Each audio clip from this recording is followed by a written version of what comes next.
दोस्तों आज हम एक आजाद भारत में सांस लेते हैं क्योंकि अंग्रेजों से हमें 15 अगस्त 1947 को आज़ादी मिली थी। और दोस्तों देश को आज़ाद कराने के लिए ना जाने कितने ही लोगों ने अपना जीवन तक न्यौछावर कर दिया था। हालांकि यहाँ भी आज़ादी के लिए लड़ने वाले खासकर दो अलग अलग विचारधाराओं में बटे हुए थे, जिनमें से एक तरफ तो वो लोग थे जो कि आज़ादी को अपनी ताकत के दम पर छीनना चाहते थे, तो वहीं कुछ लोग शांतिपूर्वक अहिंसा के मार्ग पर चलते हुए आज़ादी हासिल करना चाहते थे। और दोस्तों इन्हीं अहिंसकवादी लोगों में से एक थे राष्ट्रपिता कहे जाने वाले मोहनदास करमचंद गांधी, जिन्हें कि हम सभी आमतौर पर महात्मा गांधी के नाम से जानते हैं। और दोस्तों गांधी जी भारतीय इतिहास के वह व्यक्ति हैं जिन्होंने देश हित के लिए अंतिम सांस तक लड़ाई की है, और उन्हीं की तरह ही हजारों वीरों की वजह से हमारा देश 1947 में आजाद हो सका था। तो दोस्तों आज के इस वीडियो में हम भारत के सबसे लोकप्रिय लोगों में से एक महात्मा गांधी के जीवन के बारे में जानेंगे कि किस तरह से आखिर अहिंसा के मार्ग पर चलने वाले गांधी जी ने अंग्रेजी हुकूमत को हिलाकर रख दिया था। तो दोस्तों इस कहानी की शुरुआत होती है 2 अक्टूबर 1869 से, जब गुजरात के पोरबंदर शहर में महात्मा गांधी जी का जन्म हुआ। उनके पिता का नाम करमचंद गांधी और मां का नाम पुतलीबाई था। हालांकि भले ही गांधी जी पोरबंदर शहर में पैदा हुए थे, लेकिन जन्म के कुछ साल बाद ही उनका पूरा परिवार राजकोट में रहने लगा और फिर गांधी जी की शुरुआती पढ़ाई भी वहीं से हुई थी। और दोस्तों 9 साल की उम्र में पहली बार स्कूल जाने वाले गांधी जी शुरू से ही काफी शर्मीले थे और वह बचपन से ही किताबों को अपना दोस्त मानते थे।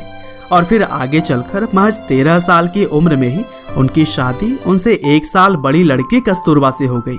दरअसल भारत में उस समय शादियां काफी छोटी उम्र में ही हो जाया करती थी।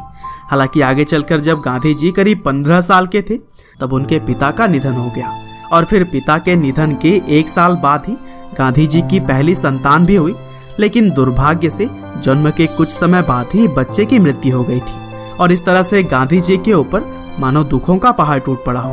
हालांकि इन कठिन परिस्थितियों में भी गांधी जी ने खुद को संभाला और फिर 1887 में अहमदाबाद से उन्होंने हाई स्कूल की पढ़ाई पूरी की, और फिर आगे चलकर कॉलेज की पढ़ाई करने के बाद से मावजी दवे जोशी जी की सलाह पर गांधी जी ने लंदन जाकर लॉ की पढ़ाई की।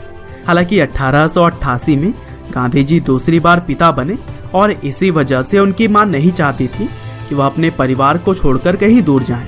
लेकिन कैसे भी करके उन्होंने अपनी मां को मनाया और फिर 4 सितंबर 1888 को लंदन पढ़ाई के लिए वह चले गए, और फिर 1891 में पढ़ाई पूरी करके वह अपने वतन भारत वापस आ गए।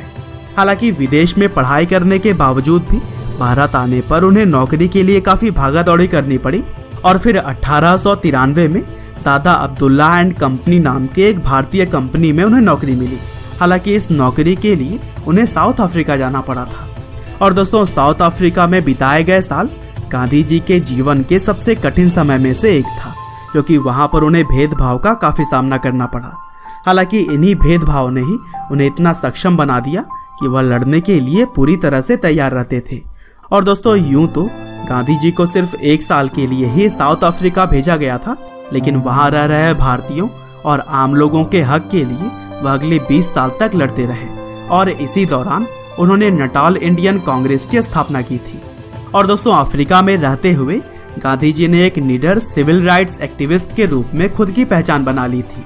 और फिर गोपाल कृष्ण गोखले, जो कि इंडियन नेशनल कांग्रेस के एक सीनियर लीडर थे, उन्होंने गांधी जी से भारत वापस आकर अपने देश को आजाद करवाने के लिए लोगों की मदद करने की बात कही। और फिर इस तरह से 1915 में गांधी जी भारत वापस आ गए, और फिर यहाँ आकर उन्होंने इंडियन नेशनल कांग्रेस ज्वाइन करके भारत की आज़ादी में अपना सहयोग शुरू कर दिया। और दोस्तों भारत के अंदर महज कुछ सालों में ही वह लोगों के चहेते बन गए, और फिर अहिंसा के मार्ग पर चलते हुए उन्होंने भारत के लोगों में एकता की गांठ बांध दी। यहाँ तक कि उन्होंने अलग अलग धर्म और जात के लोगों को भी एक साथ लाने का काम किया। और दोस्तों 1922 में